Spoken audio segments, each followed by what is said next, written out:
24 апреля дан старт масштабной международной акции «Диктант Победы».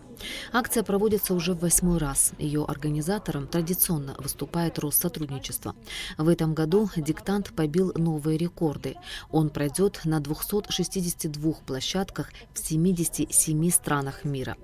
В нашей стране «Диктант Победы» прошел на 15 площадках по всей республике. В общей сложности в нем приняли участие более 400 школьников. В этом году мы отмечаем особую дату – 85-летие начала Великой Отечественной войны, которая коснулась каждой семьи, каждого народа, в том числе и абхазского. Более 55 тысяч жителей республики ушли на фронт. Свыше 17 тысяч не вернулись домой. 23 уроженца республики были удостоены высокого звания Героя Советского Союза. В 2026 году «Диктант Победы» по всей республике проводится на 15 площадках. В нем принимают участие все желающие, вне зависимости от возраста и места проживания. Я желаю, чтобы ваше участие в этом диктанте стало актом уважения к героическому прошлому.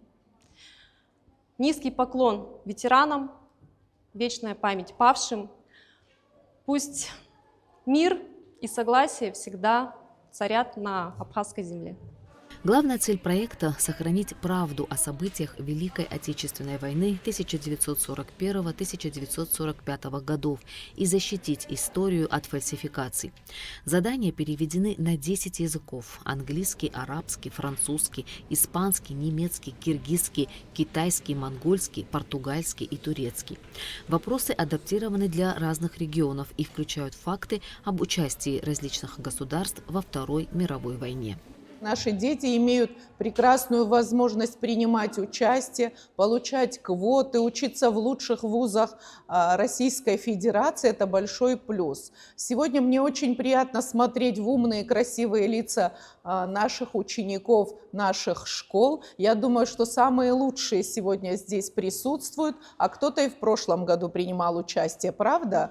Мы с гордостью смотрим потом ваши работы, которые отражают ваши умные лица. Я очень надеюсь, что у вас у всех сегодня будут хорошие результаты. И хочу отметить, что в этом году очень хорошо, за 2-3 месяца мы знали о том, что будет этот диктант, дали задание, и дети, кто хотел, мог подготовиться. То есть имел достаточно много времени на подготовку. Это общая наша история, история Великой Отечественной войны. Многое, может быть, вы знаете, за 2-3 месяца еще почитали, почерпали много знаний о Великой Отечественной войне. Поэтому желаю вам всем удачи. Надеюсь, что удача вам улыбнется и результаты будут очень хорошими. Главную тему диктанта можно узнать заблаговременно на сайте «Диктанта Победы». Диктант проходит в формате теста. Всего участникам надо ответить на 25 вопросов, 5 из которых непосредственно связаны с Абхазией. Абхазия всегда присоединяется к тем знаменательным датам в истории, нашей общей истории России и Абхазии.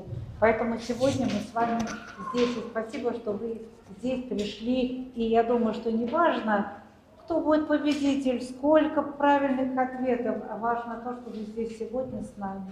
В актовом зале Сухумской 3-й школы 46 учащихся со всех школ столицы. Все они готовы к испытанию и горят желанием проявить себя. К диктанту они готовились порядка 2 месяцев. И вот наступил долгожданный момент – испытать свои силы и показать знания. Мой прадедушка воевал в Великой Отечественной войне. Для меня это гордость, это очень значимо для меня. Может быть, будут вопросы, которые я даже не знаю, и я в дальнейшем, если узнаю, что я ответила неправильно, то я узнаю о новом.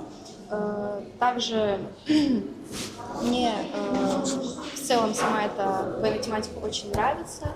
Я бы хотела свою жизнь посвятить также военной теме. Мне бы хотелось поступить в Питерский медицинский военный университет. То когда учитель предложил кому-то добровольно пойти, сам первопродвинутый я.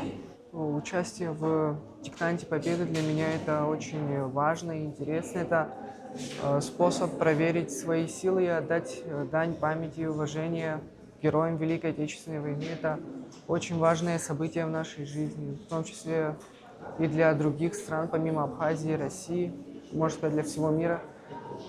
Мой дед тоже воевал в Великой Отечественной, а он воевал на Украинском фронте.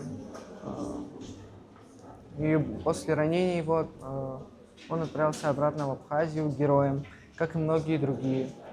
Но у многих людей, к сожалению, деды, прадеды не вернулись с войны. Это очень печально, однако они внесли весомый вклад в нашу общую победу над врагом.